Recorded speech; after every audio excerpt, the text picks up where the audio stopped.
কাল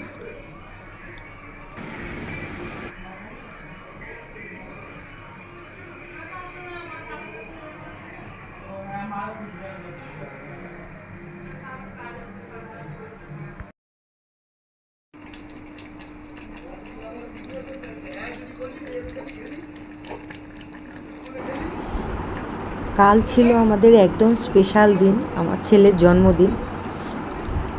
কাল তাই রাত্রিবেলা কিছু খাওয়া দাওয়ার আয়োজন করেছিলাম।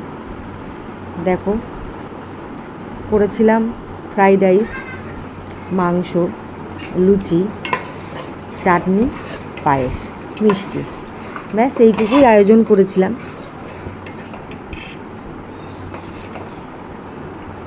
দেখো পায়েস রান্না হচ্ছে, পায়েসটা দেখে তোমরাই বলো কেমন হয়েছে।